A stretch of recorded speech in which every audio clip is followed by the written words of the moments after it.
Super. Thank you very much, first of all, for inviting me here. Thank you also for still being around. Having the last lecture of the day is always a bit of a challenge, but we'll see what we can do. We're actually going to start with a bit of a simulation. So if you guys just close your eyes for a second. See. And then think yourself back to the time when you were a sperm. Can you feel it? It's warm, it's cozy. It's a very calm existence. But then all of a sudden something happens. There is this explosion. Open your eyes. And you start swimming. Everybody. You're swimming, right? That's what sperms do. And you swim and you swim and you swim and you swim. And you don't really know why you're swimming until you see that big white egg somewhere in the horizon.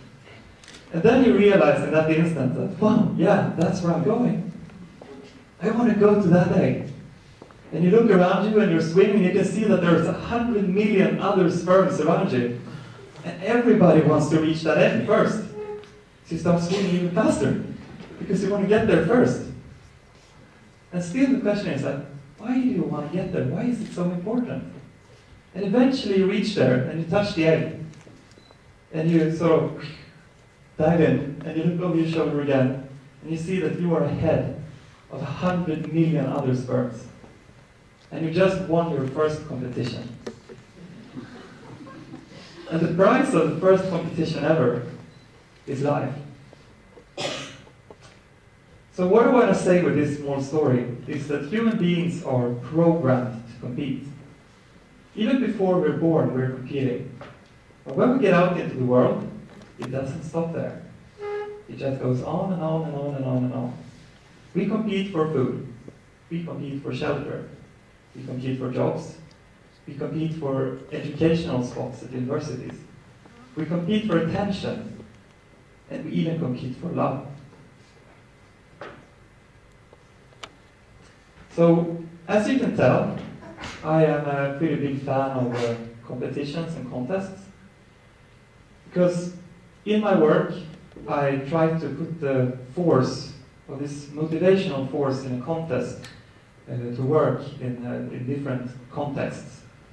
And I'm going just to show you a couple of examples of how we are applying this in different contexts to create values for companies, but also to basically get stuff done.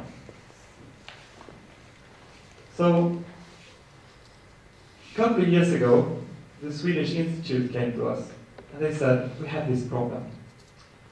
There are no students that are applying for Swedish universities anymore. And we said, well, that might be because you're charging them 200,000 a year to study now, and you didn't do that a couple of years before. We're like, no. Yeah. But we want to attract more students to Sweden. So we designed these contests targeting Indian students in technical universities, where you went through challenges that were put up by the largest universities in Sweden. And the prize ultimately was full scholarships for going to Sweden to study. And then from our little basement in Sweden, we were a fairly fresh company back then, we started marketing this online in India. And as the DARPA lady talked about before, that the internet has done tremendous things. We can sit in Sweden and we can run entire contests in India without even going to India, which is very weird actually. Before this contest, we had 2,000 people from all over the country in India that were participating and competing to win these scholarships to go and study in Sweden. And ultimately, if you look at the there we go. If you look at the list of the applicants to Swedish universities, you can see that the top 3 universities in Sweden were the top 3 programs that the most students from India had applied for, was the 3 programs that we had marketed in this way through our contest. But it's also even more interesting if you look at number 4 and 5 on this list, because that is essentially the same programs, but in other universities. So there is also a spillover effect from the contest. Okay, different company, different problem. So this is a contest for a construction company that wants to find really, really good ideas about the future of cities. How do we design the cities tomorrow? It's actually a lot of these problems that we're talking about in earlier videos and speeches. These sort of challenges or questions that you're answering is, I mean, if you involve a lot of people in solving them, you often get much, much better answers than if you try to lock yourself in and just solve them with a small group. Because if there's something that is more powerful than a small group of dedicated nerds, it's to have a huge population of nerds to work for you. But in this particular contest, the task was to design, to create a sketch and to create a case solution for how you can create more efficient cities using less resources and to get more diversity. And we didn't have 2,000 contributions to this one. Actually, we only had 50 contributions. But it doesn't really matter, because sometimes you're looking for quantity, and sometimes you're looking for cutting-edge quality. And in this case, you can see a lot of these sketches were really nicely designed by architects and by construction engineers that had created the contributions. Okay, third example. The city of Stockholm have recently opened up all their open data sources for the public. The city's different authorities is continuously collecting a lot of information from traffic, for environmental information, like all kind of info that is not used by anyone. So how do you solve this problem? How can you get people to actually use this treasury of data? You throw a competition, of course. So in this contest there is money at stake, but not only money, it's also a lot of publicity for the winner.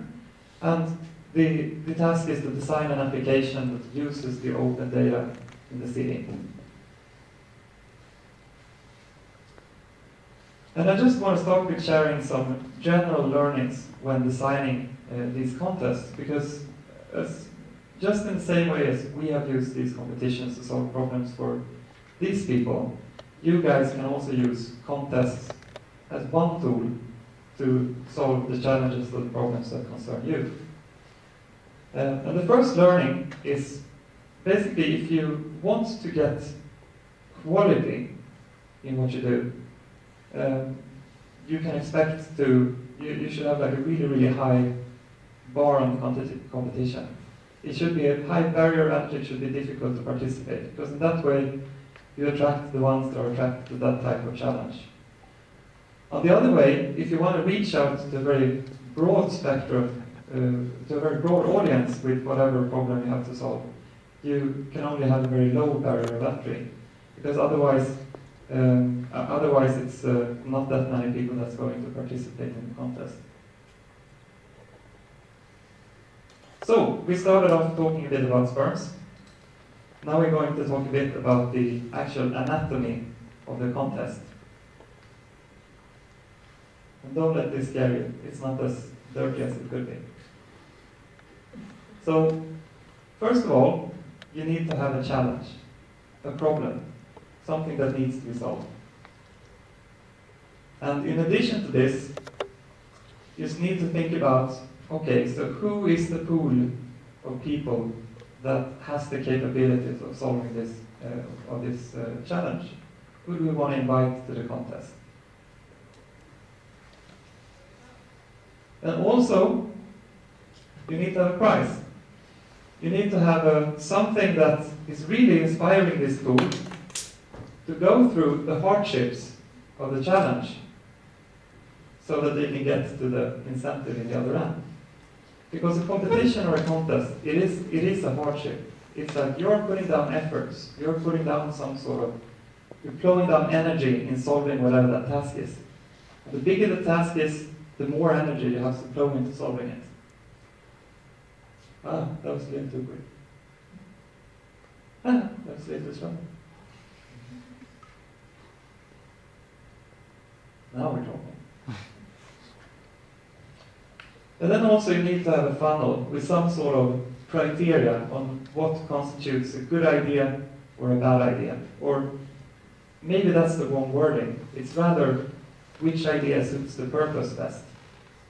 Because in one sense there is no bad ideas, but there are ideas that are better for a certain purpose than others. Here we go. So why do we compete? Well, we compete because resources are limited. We compete because we want something that other people want. There's 100 million sperms, but there is only one egg. If I want a piece of pie, and you want the same piece of pie, and we can't agree on sharing it, then there is only one person who can actually get the pie. And if resources are not limited, say that there is endless of pie in the world, then there is no competition for the pie. It's necessary to understand this fundamental. Why do we compete? We compete because we want whatever is at stake. And in the same way as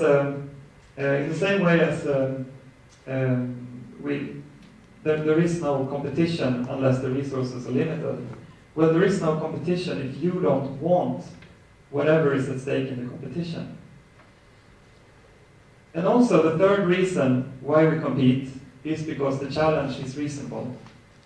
We decide that it's worth overcoming the challenge to get what we want, and also considering how many others that want it, then we sort of make the equation in our head, is it worth pursuing this opportunity?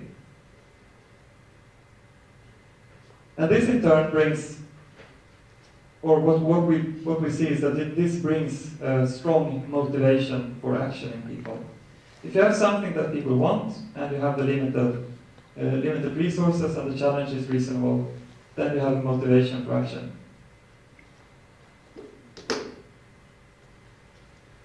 But to overcome that last thing, connecting to the DARPA video, that the most difficult thing with any challenge is to convince yourself that it's worth pursuing.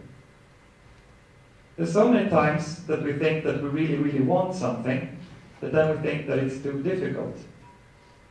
But in reality, there's not that many things that are too difficult. They're just hard, in different levels of hard. Some are hard so we say that they're impossible. But in one sense, they're not impossible. It's just that you have to put down lots and lots of effort to get there. And once you've learned to overcome your own barriers for competing, you can start to apply this methodology and also to pursue opportunities that are not only here in Sweden, but also out in the world. With the student competitions, we built up a global network of 50,000 students from almost every country in the world that is participating in different kinds of challenges and solving problems systematically. We have members from basically every little island that you can think of out in the ocean. We have members from almost every country in Africa. We have 10,000 members from India. We have 6,000 members from Pakistan. And mostly in emerging markets, competing in contests is extremely popular. And people in emerging markets are often much more, how can you say, inclined to enter competitions and to endure the hardships in order to get to the prizes for some reason. We are much more convenient in Sweden.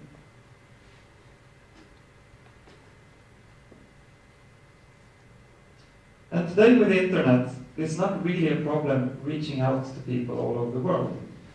The problem is rather to sort of formulate the question. If you have access to all this competence, what does it mean?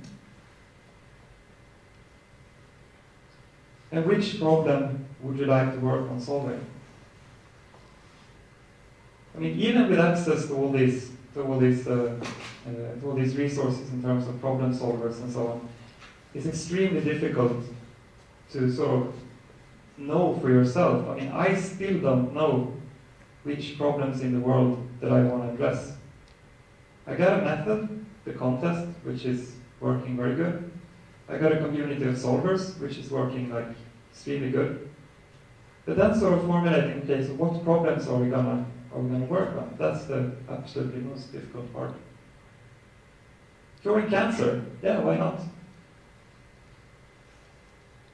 Define a pool of people who can cure cancer, presumably doctors, but maybe also engineers, biomedical people. You set up the funnel, you put a price in the other end of the spectrum. Define the challenge in a way that is measurable, so you can know when you've actually achieved the goal, and when the prize should be handed out. Create world peace. Why not? So far, there hasn't been that many attempts to throw competitions for attempting world peace. There was actually one really good attempt by an ad agency called Saatchi & Saatchi, who set up a global contest for finding a resolution to the conflict between Israel and Palestine. And there were tens of thousands of people that were participating and interacting with the contest. But we're still waiting to see really good examples of contests that have had a really, really big impact in the world. Same thing there. Find a pool of people, set up a good incentive in terms of the price, and then design the process to go through it. Reduce CO2 emissions. Has anyone in here heard about the X Prize, the X Prize Foundation? Yeah, a couple of you. So the X Prize is a really cool initiative. It's basically that you put up a prize pool of in the range of $5 to $10 million for solving a really, really big global problem. And well, it's actually a really, really bad example because it's not super related to reducing CO2. But when the oil spill was in the ocean outside of the US, the X Prize set up a challenge where the purpose was to come up with a new method so that we can collect the oil and the oil spill. And within a year, they had got in a lot of companies working on the solutions and got in a lot of good solutions that could actually help to reduce the oil spill. So in some sense, it is already being done, but it can definitely be done more.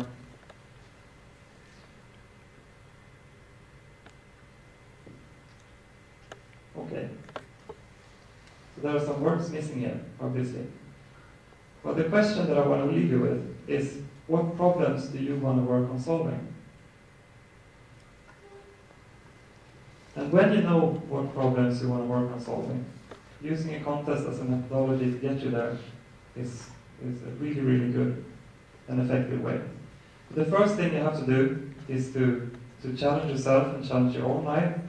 And then once you've done that, you can go out and you can challenge the world. Thank you.